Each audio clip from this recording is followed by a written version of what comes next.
Hi, everyone. Welcome to the Cage Siders. I'm Jeremy Long, and this man beside me needs no introduction, but I'll introduce him anyway. Of course, former world, heavyweight champion, Frank Mir, now newly signed to Bellator, one of the participants in next year's heavyweight Grand Prix for Bellator.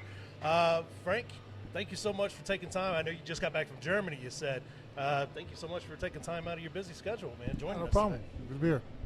We're inside No Regrets Bar, one of our favorite places to enjoy Monday Night Football, and it's off the strip, so it's all locals, things like that. So if you get a chance, you're in Vegas hanging out, or if you're local, make it down here to No Regrets Bar, enjoy some of the cocktails and wonderful, incredible food. I was really blown away how good their food is. I know you spent a lot of time here. Yeah, absolutely. As well. It's great stuff. Yeah. Well, first and foremost, man, let's talk about this heavyweight tournament. You signed about, mid-August or so, August around that time. Now, did you know going into it, signing, that the heavyweight tournament was going to take place, or was this something they brought to your attention later on? No, I wasn't aware of it until about a week before they announced that they were going to do a tournament. Up to that point, I figured I knew that the heavyweight title was vacant, but I didn't realize what it would be for. Now, you've mentioned on this show before, in numerous interviews, that you would have loved to fight Fedor, that was one of your dream matchups. Now, coming right out the gate, you get him in the first round. How excited are you to fight one of the legends of this sport? Oh, super excited. I have a who's who on my list of guys I've been in that I have fought against, and so now the chance to fight with Fedor, I think really solidifies it. Looking, you can't really look past Fedor, but looking at the rest of the field there, this is not just some thrown together heavy. I mean, this is a good looking Grand Prix. Yeah, there's a lot of talent there, and I kind of like it. It's very reminiscent of the Pride days. Not everybody's a true heavyweight, but everybody's still capable of. It's more of an open weight class type of tournament, and everybody has a lot of dangers opposing. Now, do you think it gives? Now, you mentioned it's not all natural heavyweights in there. Do you think the natural heavyweights, yourself, Roy Nelson, these guys, you think there's a little bit of an advantage for you fighting at this heavyweight, in this heavyweight field, as opposed to maybe a guy like Chael Sonnen who spent a lot of time at middleweight? No, not necessarily, because a lot of the guys, the heavyweights are not mega heavyweights, to where no one's going to be cutting to make 265, and so. The advantages of being just ultra huge, some of those guys would have over the light heavyweights. We don't have those guys participating. That's why, a lot of those guys, like a Quentin Jackson, always cut to light heavyweight because he could probably beat a lot of guys that weigh 240, 245, 250. But smashing on those guys that, walk around at 285, 300 pounds and cut down, that's hard for them. And so we don't have those guys. So actually there's, a lot of give and take back and forth with the weight. Exactly. I think there's a lot of great quality matchups just coming right out the gate. I'm really excited about this. We haven't seen Bellator under Bjorn Rebney messed around with the tournament system a little bit, to either fight for the belt or keep the belt. But now under Scott Coker, it kicks off in January. Then you are back in the cage in April, I believe, and then kind of rolls over into May, and then I'm guessing that the title fight will be sometime in late summer, probably fall or something like that. I'm assuming I think they'll probably make the finals be sometime in December, make it like a New Year's Eve really? type. Okay. So, just your preference. Would you prefer to do one of those old school Pride tournaments all in one night, old school UFC all in one night, or do you like the individual matchup, wait, and kind of heal up again? Actually, I think for my style of fighting, it would be an advantage to me to fight in a tournament. Where to win it, you have to fight 3 times.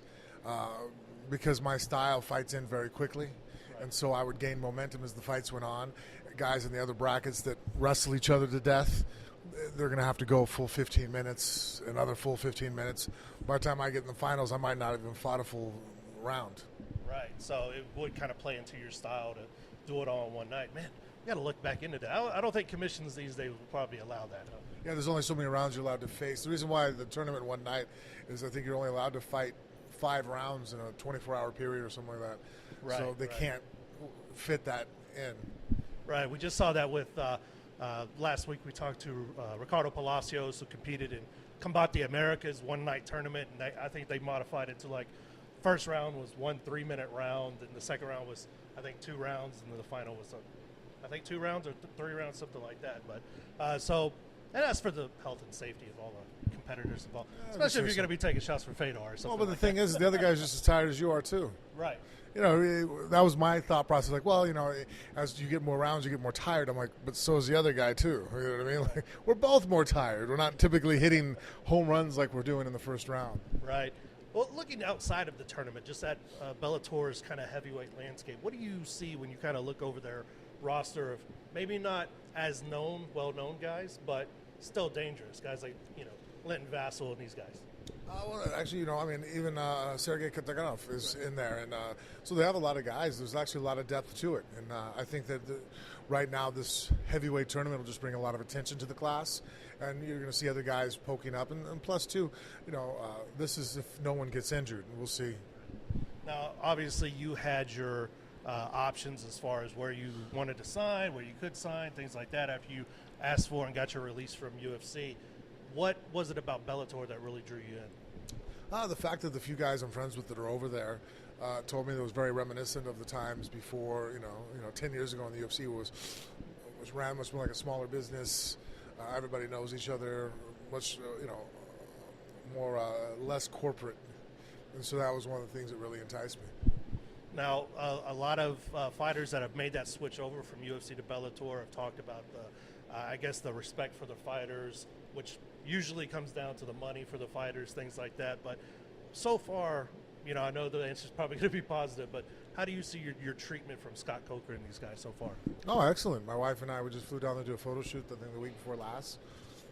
There's a few, you know, I was taking off to go to Vienna that weekend, so I had to make a couple adjustments to the schedule. They didn't balk at me and tell me why am I affecting their schedule. They immediately said they'd call me right back, shifted and adjusted, and made sure it worked for me. Now, you noted here on the show some statements about, you know, and I have to ask about the boxing, because that's the big thing. That's with Conor McGregor this year, Floyd Mayweather, all that stuff. A lot of Bellator fighters. We just seen Anna Hulaton make her debut in Bellator. Of course, she boxes as well. Any chance you're going to get in the cage, and especially against someone like Tyson Fury? Well, you know, Tyson hopefully now is getting everything back on straight, and you know, I think that he has a good chance of doing very well against, you know, Anthony Joshua. But if there's ever an opportunity to fight, you know, bring them over for an MMA fight, I'd always relish that, and vice versa. I'm very keen about going ahead and stepping in there with a boxing match. I hope we see it. I want to see this. I know you do great work with Angelo Reyes, your coach, things like that. So hopefully, maybe, I don't know. Don't hedge your bets, but, you know, maybe there's hope out there somewhere. Maybe in 2019. I don't know. So we'll see what happens with that. So once again, here with Frank Mir at No Regrets Bar in Las Vegas. Frank, recently you had a chance because of, in part because of the tragic events that happened here, you got to try your hand out at stand-up comedy a little bit. I know your Phone Booth Fighting co-host Richard Hunter is a stand-up comedian. Number one, what drew you to try and stand out, you know, or stand up, I should say, trying out comedy? Oh, I think the same thing that draws everybody. I was very entertained by it. I love stand-up. I have a lot of fans of a lot of guys out there, and I was always curious what I could do. You know, I think the same thing when people do when they get into fighting. You enjoy it, you watch the sport, then all of a sudden you're like, I wonder what I could do. How do you think you did? I did okay, actually. A little bit better than I expected. I think, you know, also have an extremely head start over most your comedians getting started in the world. I've spent most for all my adult life in front of a camera, right. So, you know, stage fright and things that maybe would have affected other guys. Doesn't really bother you? Yeah, not as much. Do you think it was real earned, hearty laughter, or were people just nervous sitting on the front row knowing that you were right there ready to slap them? I've done 3 so far. The first 2 were very MMA-friendly crowds, so obviously I did extremely well. And, you know, hard to get a real tell if it would have been otherwise. Third show I did was against a crowd that didn't even like comedians. There was legitimate comics up there that were just, it was crickets. And it was funny because I got to learn something about myself as a comedian. As the comics that were up there were pointing out that the fans weren't laughing, I thought it made it even worse. So I was like, all right, note to self. Don't point out that the room doesn't fucking want to be at a comedy show. And so So when I went up there, I just went ahead and went through it, knowing that, and I actually got a few laughs, I think, because I didn't freak out and stress. I'm like, it is what it is. So I went into enemy territory, and actually all the other veterans there were impressed. They're like, holy shit, you walked up there, and that's about as bad as it gets, and you didn't freak out. I'm all, getting punched in the face might be as bad as it gets. I've been punched in the face. This is nothing to me. Unless the crowd was going to rush the stage, I was okay. Frank Mir bombs on stage. I wish I would have been there to see this. Are we gonna see it again? Is there any chance you're gonna do it again? I actually really enjoy it, so I'm gonna keep on pushing. Can't wait, man. Let us know. Well, you know what? I'm gonna just put you on the spot here. You got a good joke for us, man? Not one that I could probably not get in trouble for. He's gonna bomb again too. But there is someone here that will rush the stage, so we're not gonna do that. We're talking about Mr. Mir over there, probably. Before you hang it up for good, whenever that time is, I know you kind of got robbed of the last couple of years, so you feeling fresh and good and everything. But after you hang it up, with these new tournaments out, like the Eddie Bravo Invitational, things like that, do you give any thought in maybe doing something like that, competitive jiu-jitsu, after you get tired of punching people in the face for a living? I thought about it. I probably will, but I'm probably, right now I do a lot of broadcasting for the ACB. Yeah. I have the podcast going with Richard Hunter, you previously, phone booth fighting. But I'll probably get more into also promoting shows. With the ACB, I'm actually looking, hopefully, next year, bringing a couple more shows to the U.S. And so that's another route that I want to go. Yeah, in fact, ACB made their U.S. debut earlier this year. Is that correct? In Irvine, I believe. Yeah. What is it about ACB? I mean, you could work with anyone in the world. What is it about them that kind of makes them stand apart from the other organizations you've worked with? Well, at first you walk in there and you think it's a little, bare bones, just because they don't do ring card girls. We don't typically interview guys after fights. Their moniker of, more show, less, or, more fighting, less show, is they stick to it. And they really do. They're just like martial arts. There's a bunch of guys. Maribek Hassiv, who owns it, martial artist back in the day, do a lot of Greco-Roman wrestling. Sambo's very big in that area. And now he's a purple belt in jiu-jitsu. Businessman that just enjoys martial arts and loves the fighters and gives back to the community.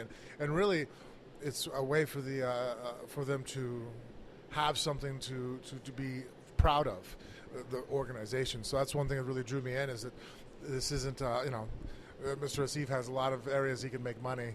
This probably isn't the one where he's rolling the bank over, right? But out of passion. Now, kind of looking at ACB, over here in the States, guys grew up on Fedor and even you, as they, kind of grow up through their years in the sport and everything. Over there, is it kind of the same with Fedor? They're like, is he still king over there, or who do those guys mention when they talk about their favorite fighters and things? Well, no, Fedor's up there now, but it's funny. Back in, I think I was having this conversation with one of the guys, 2004, 2005, Fedor could have walked down the street in the middle of Moscow and no one knew who he was. The sport wasn't big. Now, obviously, that's not the case. He's head of the the sporting ministry there, and so they're big fans of the sport. The shows play on regular television where we have to get pay-per-view.